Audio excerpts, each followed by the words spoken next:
People use fear and intimidation to control others.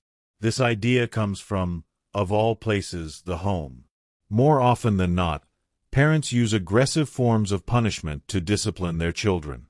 The children are mentally conditioned to fear and feel intimidated by the parents, so they conform to the parents' wishes. Sometimes the children do not understand the merit of why the parents want them to do things that way, so they merely learn to use fear and intimidation to elicit what they want from others. Sometimes even the parents do not have a proper understanding of how to live their lives, and they merely coerce their children to do their bidding. In times like these, where the culture of not leaving others' thoughts alone is inculcated within many families, it has become the norm for certain people to not respect other people's boundaries. People are insecure and fearful. They need the security of their private space to live in peace and to be able to function normally, such as to think honestly and truthfully to gain a proper understanding. When a person's privacy and boundaries are violated constantly and due to a lack of understanding, he becomes fearful.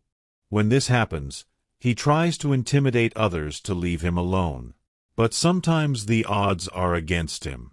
He is outnumbered. Because of his fear, he finds protection from family and friends and collectively intimidates others.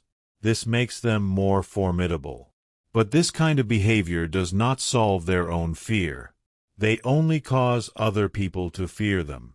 Sometimes they cannot get the privacy that they need and they feel intimidated by others.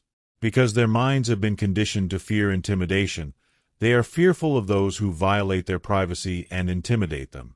They feel helpless, so they give in to the intimidation. So now they enlist the help of their family and friends to bully and intimidate a scapegoat. Because of their fear, they fail to see things from a perspective of truth and honesty. They live in denial, always living in fear of those who intimidate them, and they constantly have the craving to intimidate others to create the illusion of control. This leads to narcissistic behavior. The narcissists, always being insecure, need to constantly bully others to hide their fear. Such people lack understanding and are unable to solve problems. They only perfect their acting and lying skills to intimidate others. When a person is under attack by such narcissists, his mind can get confused and disoriented. He can end up in depression if he cannot figure it out due to the fear of intimidation.